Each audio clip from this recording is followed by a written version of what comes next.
Seja muito bem-vindo ao Cantinho Teológico. Meu nome é Gustavo Luiz.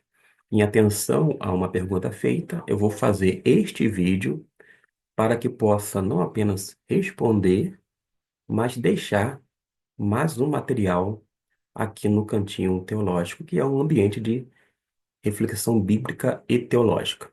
Pois bem, a pergunta é a seguinte.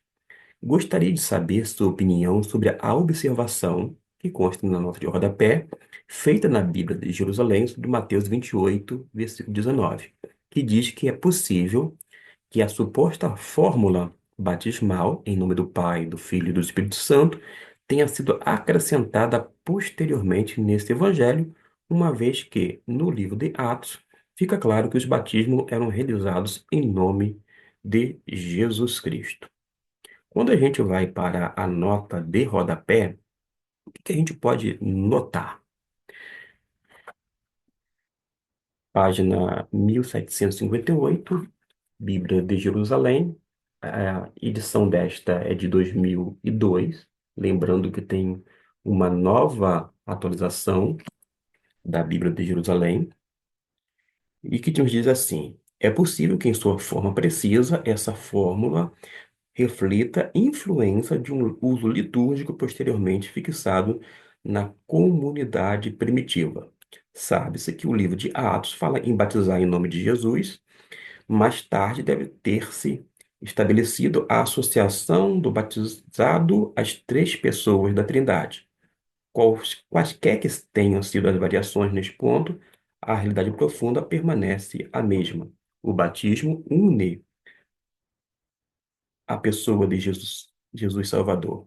Ora, toda a sua obra salvífica procede do amor do Pai e se completa pela efusão do Espírito Santo. Pois bem, o que nós temos aqui é o seguinte, uma questão muito interessante e que tem sido debatida tanto em estudos acadêmicos quanto em ciclos pastorais. A nota da Bíblia de Jerusalém levanta um ponto de crítica textual, uma crítica textual e histórica, sugerindo que a fórmula trinitariana pode não refletir as palavras originais de Jesus, mas uma formulação litúrgica posterior desenvolvida na comunidade chamada primitiva. E aqui vai uma análise que tenta ser equilibrada. Vamos analisar e observe que eu tenho um texto na Bíblia de Jerusalém. Tem um manuscrito que é o bizantino. Depois eu apresento um texto que é o chamado texto receptus, o texto recebido, e por fim o chamado texto crítico. Três manuscritos diferentes em relação ao mesmo texto que nós estamos projetando em língua vernácula, conforme está aqui, ó, no versículo de número 19, o qual faço destaque agora. O que que a crítica textual vai apontar? Que nenhum manuscrito antigo de Mateus omite essa fórmula. Porém, o estilo trinitariano é mais característico de desenvolvimento posteriores, como se vê no Didaquê e em escritos do segundo século em diante. Agora, eles trabalham com uma possível interpolação. A hipótese levantada é que Mateus capítulo 28, versículo 19, pode ter sido alterado para refletir o uso litúrgico da igreja posterior à redação original do Evangelho. E quais são os argumentos? Alguns deles. A ausência da fórmula trinitariana nos batismos reais narrados em Atos. A linguagem de em nome de Jesus pode refletir a prática mais primitiva. Uma outra argumentação é que o possível desejo da igreja primitiva de reforçar a doutrina trinitariana, especialmente frente às heresias que surgiram.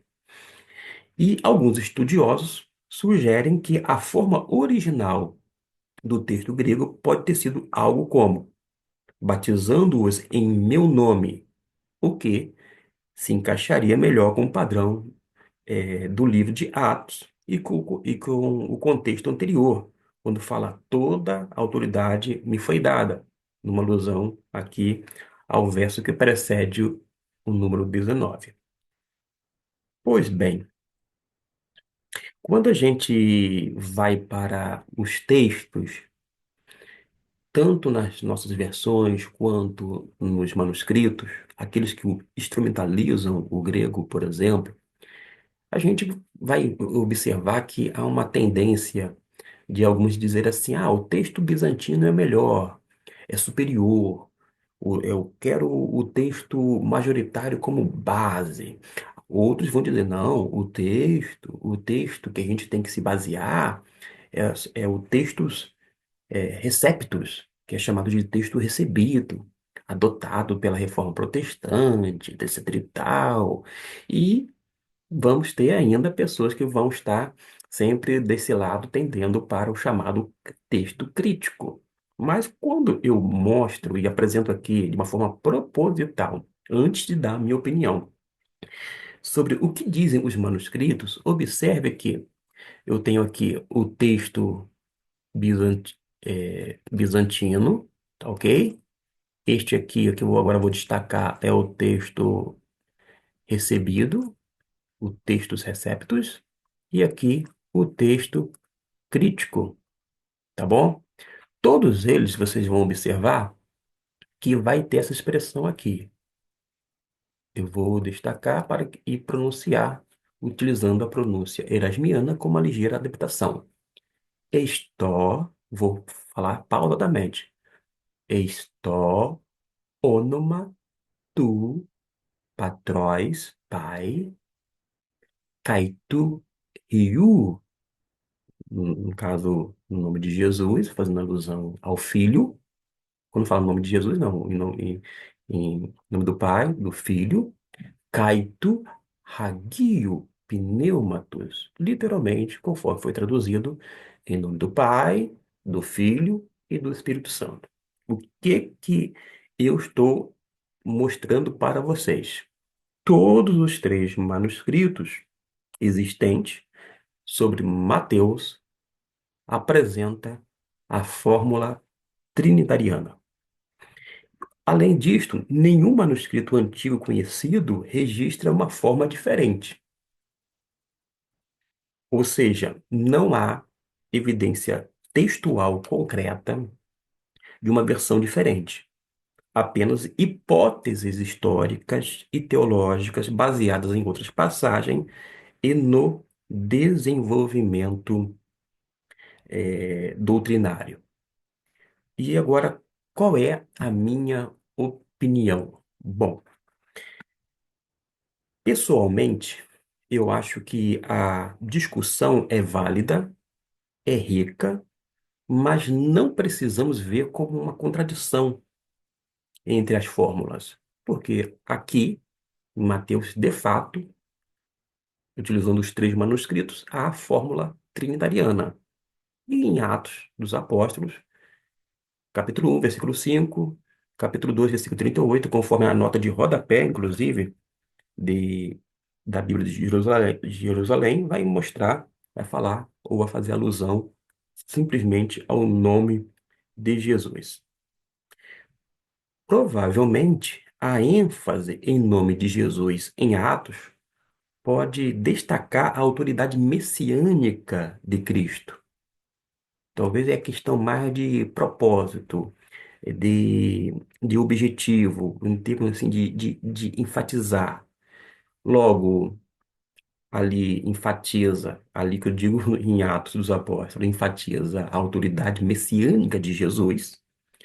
E na questão do Evangelho de Mateus, conforme esses três manuscritos que nós estamos projetando e vocês estão visualizando, pode ser que esta fórmula aqui vai expressar a plena revelação de Deus como Trindade, que é justamente o Deus triuno. Aliás, a palavra Trindade não se encontra na Bíblia. Todavia, o conceito é bíblico. São três pessoas distintas no único ser de Deus. Não são três deuses. Nós adoramos ao único Deus que nós chamamos de Deus triuno. De modo que Se a gente colocar Mateus, capítulo 28, versículo 19, com os textos que fazem alusão ao batismo em nome de Jesus, de acordo com o livro de Atos, ambas expressões, ou seja, fórmulas, que é a trinitariana, que é a em nome de Jesus, pode coexistir como expressões legítimas da fé cristã primitiva, ainda que tenham sido usadas com focos diferentes em contextos distintos. Em resumo, é isto, a minha opinião. A gente pode, então, compreender melhor é, os textos separadamente, considerando as ênfases, e não tem nenhuma discrepância, nada desse tipo. Como eu mencionei agora há pouco, são expressões legítimas da fé cristã primitiva, que são, sem dúvida alguma, focos diferentes em contextos distintos. Espero que eu tenha, de uma certa forma, respondido, né, ao interlocutor, conforme foi colocado a minha opinião, né, e eu penso que possa corroborar um pouquinho, até mesmo com aqueles que estão chegando. Porque quem fez a pergunta lida com a chamada crítica textual. Eu tenho feito pouco material sobre crítica textual, sobre exegese, aqui nesse cantinho de reflexão teológica. Primeiro que eu não tenho só um nicho, né? Eu tenho pessoas distintas, pessoas de escola bíblica dominical, pessoas que às vezes têm uma noção do grego, do hebraico, outras nem tanto, pessoas de todas as classes sociais, pessoas de todos os tipos de escolaridade, com pouca instrução, com mais instrução. A gente tem aqui um espaço voltado para todas as pessoas que gostam e apreciam tratar sobre a Bíblia. Mas a partir dessa pergunta, eu vou começar a fazer alguns materiais voltados mais para a chamada exegese, a crítica textual, mostrando a importância de nós debruçarmos sobre o assunto e não simplesmente desprezarmos os trabalhos dos estudiosos. De qualquer forma, eis aí um texto, digo, um vídeo para a apreciação dos internautas. Que Deus o abençoe e até o nosso próximo vídeo.